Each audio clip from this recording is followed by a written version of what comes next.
Bienvenidos chicos de tercero de secundaria, hoy vamos a hablar sobre algo importante, algo espectacular diría yo para la gente que redacta ficción sobre todo, ¿no? Que es un elemento muy importante y muy poco valorado por el común lector, pero que sí es muy valorado por el lector que busca tipo de lenguajes distintos y que me refiero al tipo de lenguaje distinto, lenguajes un poco más culturales en el sentido de estructura, de desarrollo, pero mediante la forma, ¿no? De la sintaxis, mediante la forma de las oraciones, y eso tiene que ver con el tema que vamos a ver el día de hoy y que son las figuras literarias, ¿no? En la literatura deben abundar o abundan dentro de un texto de una u otra manera, ¿no?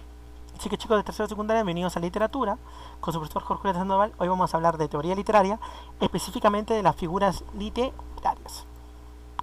Ok, la teoría literaria es la teoría de la interpretación de la literatura, ¿no? Y la crítica literaria. Su historia comienza con la poética griega clásica y la retórica, e incluye desde finales del siglo XVIII la estética y la hermenéutica.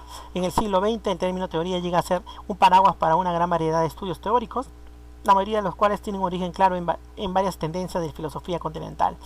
En otras palabras, lo que quiere decir que en la teoría va a abarcar marcos que tienen que, o que no que tienen, sino que tienen que saberse, mejor dicho, de usar, sino que tienen que saberse para ver cómo, en dónde conlinda tu texto. Ahora, yo de teoría literaria no es tanto de mi agrado, más es de tema de creación, pero tiene que ver y va de la mano, ¿no? A ver, veamos. En la teoría literaria, la prosa es el modelo de expresión habitual y cotidiano, es el uso libre del lenguaje sin otros límites que la corrección y la claridad expresivas. En parte sí y en parte no, ¿no? A ver, veamos por qué no y por qué sí, ahorita lo voy a explicar. En el verso es el uso del lenguaje sujeto a las reglas expresivas tales como las licencias y las leyes. Entonces hay un poco más de abertura entre comillas. Es importante la prosa se diferencia del verso por carecer de rima y métrica determinada, aunque la prosa poética sí tiene una rima y quizás una métrica, ¿no? Solamente que la métrica y la rima en el verso tienen nombres, ¿no? Mientras la prosa no está determinado. No todos los versos tienen licencias, leyes, rimas, métricas, etc. Estos elementos solo se encuentran en la poesía tradicional, que es la que estudiaremos. No y sí. ¿Por qué? Porque el verso libre también tiene una estructura, también tiene una intención. Ahora, esto recién está en plena lucha para que se considere y para que también haya ciertos parámetros. Pero el tema es que si identifica ciertos parámetros en el verso libre, ya no se llamaría verso libre, ¿no? A ver, veamos. Figuras literarias. Son artificios usados por los literatos con la finalidad de crear belleza, mediante la palabra escrita, por supuesto, ¿no? A ver, una hipérbole es la exageración de hechos o cualidades de sustancias, ¿no? O más dura que el mármol a mis quejas, ¿no? Más dura que el mármol, dice, ¿no? Entonces, ahí es un tema de exageración, ¿no? Está hipérbole, ¿no? El mismo nombre lo dice, ¿no? Hiper, ¿no? Hiper, más, mucho más. Metáfora, comparación directa de dos elementos, ¿no? A veces uno de ellos no aparece, sino que se sobreentiende. Nuestra vida son los ríos. Tus dos luceros iluminan tu rostro, ¿no? Si te das cuenta, hay una comparación entre el trayecto o el recorrer de los ríos y en la comparación de los ojos, ¿no? Que iluminan el rostro, o sea, los ojos que ahí no está escrito, pero está que hacer la comparación, la metáfora, ¿no? Símil es la comparación directa, ¿no? Y siempre usando ciertas palabras, ¿no? Como tal, la cual, parece, se asemeja, ¿no? Quien no llorará aunque tenga el pecho como un pedernal, ¿no? Como un pedernal está haciendo la comparación del pecho, ¿no? En este caso. La metonimia es el reemplazo de un término por otro que tenga igual o similar significado, ¿no? Eres la causa de mis lágrimas. En otras palabras puede ser que es la causa de mis penas, ¿no? Y está ahí haciendo un trabajo de sinónimo más poético, ¿no? Y esto es netamente en el sentido sentido de fondo, ¿no? Y además de sentido de fondo, ¿qué otra figura literaria más de sentido de fondo tenemos? Tenemos la sinécdoque, ¿no? La sinécdoque en realidad es un tipo de metonimia, solo que los términos que se reemplazan están en relación de todo parte todo, ¿no? Entonces, el pueblo lo eligió, pueblo ciudadanos, ¿no?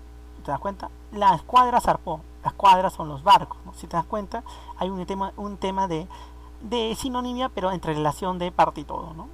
La alegoría, que es muy importante y siempre ha sido muy importante, por supuesto, es una composición poética que sucede metáforas dirigidas a todas a un mismo asunto. O sea, hay varias metáforas ahí dentro de todas. No hay príncipe que viva como él toma desayuno como Aristóteles, ¿no? Como Marco Tulio, toma el té con Helicón y cena con Seneca. Si te das cuenta, hay una representación alegóricas de personajes, por supuesto, y hay una composición poética de metáforas, ¿no? De desarrollo de metáforas, pero más larga ya, ¿no? No solamente una metáfora, sino incluye varias. Y después, muy aparte del sentido y de formas, tenemos el de dicción o forma, ¿no? Entonces, si te das cuenta, el de sentido va al fondo y el de dicción va a la forma, ¿no? El hiperbatón, alteración del orden lógico de las palabras, ¿no? Es distinto a la hipérbole, ¿ok? La hipérbole es la exageración, el hiperbatón es la alteración lógica de las palabras. Volverán las oscuras golondrinas, ¿no? El sintaxis normal en una versión sería las oscuras golondrinas volverán, por supuesto, ¿no? Anáfora, repetición de las palabras al inicio de expresiones seguidas. Temprano levantó la muerte el vuelo, temprano madrugó la madrugada, temprano está rodando. Entonces te das cuenta de la repetición de una palabra o de varias palabras, ¿no? Elixir, supresión de expresiones porque se sobreentienden o no son necesarias. Mi lira tiene un alma, mi canto un ideal, ¿no? Entonces si te das cuenta hay una elixir, hay una supresión, el tema del verbo está suprimiendo del verbo tener, ¿no? Polisendieton es una tradición de varias conjunciones de los versos, que ya el sonido de las amargas voces y ya siento el bramido de la muerte, ¿no? Entonces hay un tema de conjunciones, ¿no? Ascendenton, supresión de las subconjunciones. Querrán descuartizarlo, triturarlo, mancharlo, pisotearlo.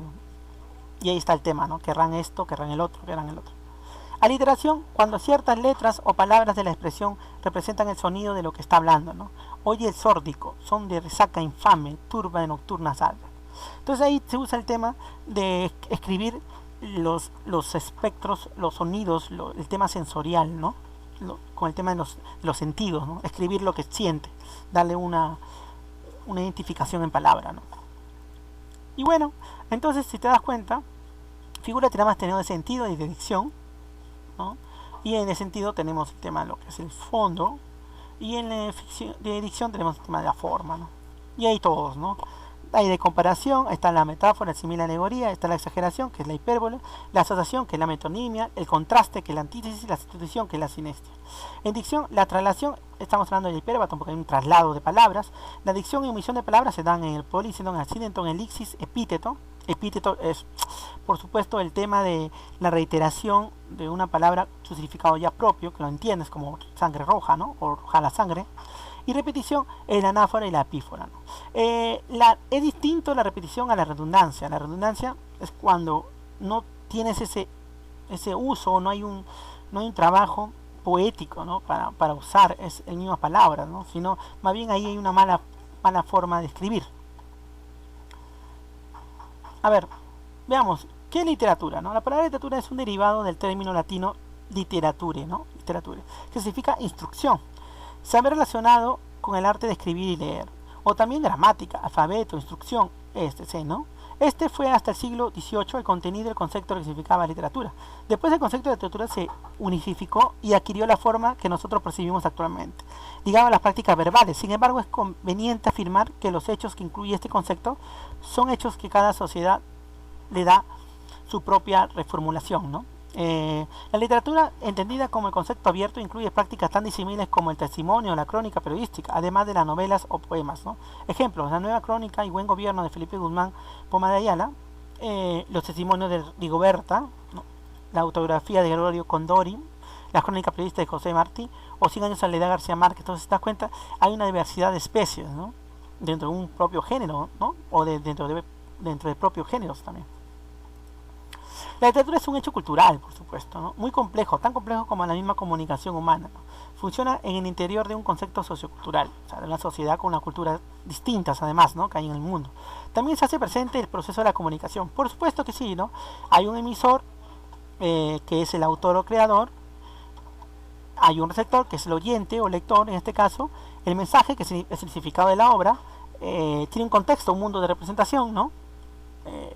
Tiene un código, el lenguaje o idioma que se usa, y el medio canal es la escritura o la oralidad, ¿no? O lo que hablas, por supuesto. También se hace presente el proceso de comunicación, por supuesto, es lo que me estamos diciendo. Notándose la coexistencia del autor, obra y receptor, ¿no? Hay un esquema, ¿no? Básico. Estudios literarios. Para describir, explicar y valorar los textos literarios y procesos culturales que no se marca, es necesario conocer la teoría, crítica e historia literaria. Eso es netamente para los estudiosos de literatura, ¿no? Para el creador no tanto, pero que sí tiene que tomar en cuenta para poder saber en qué marco conceptual va, ¿no? Teoría literaria nació en la Grecia antigua, ¿no? Entonces nace al mismo tiempo que nace la creación, por supuesto, como parte de los sistemas filosóficos de Platón y Aristóteles. Este último, o sea, Aristóteles, escribió un tratado denominado Poética, ¿no?, que elabora las primeras explicaciones sobre el fenómeno literario, aunque debemos recordar que en esa época no existía el término de literatura ni el de teoría literaria. Ambos términos aparecen posteriormente, por supuesto. La teoría literaria, mediante un largo recorrido histórico, se ha convertido en la disciplina que estudia y trata de explicar los temas y problemas esenciales del arte literario. Por eso se dice que es la más filosófica y especulativa, ¿no? Pero no busca decir cómo se debe hacer literatura, aunque en algunas etapas de historia tuvo esa tentación, ¿no? Y todavía lo tienen, ¿no? Hay mucha gente que estudiosos literatos que te dicen cómo escribir el tema. Un poco torpe, ¿no? Porque cada uno necesita cómo afrontar el tema. Una cosa es el tema de redacción adecuada, otra cosa es el tema de rupturas de redacción involuntarias o sin saber, además, ¿no?, que ahí sí tiene que corregirse. También estudia las características de la creación artística, propone modelos explicativos de la producción, recepción y circulación de la obra, o sea, el tema de la publicación netamente, ¿no? Además acude al auxilio de disciplinas que le ayudan a entender a la literatura en todas sus dimensiones. O sea, también habla de que hay disciplinas que están relacionadas a la literatura, por supuesto, ¿no?, que es la estética, la filosofía, la psicología, la lingüística, la sociología, que la literatura o busca o se hace parte de sus elementos para desarrollar sus obras, ¿no? Bueno, verificando el aprendizaje, vas a responder estas preguntitas. Escribe el nombre de 4 figuras de dicción. Ahí lo tenemos, ya lo hemos dicho. ¿Qué son las figuras literarias? También lo hemos dicho. ¿Cuál es la diferencia entre prosa y verso?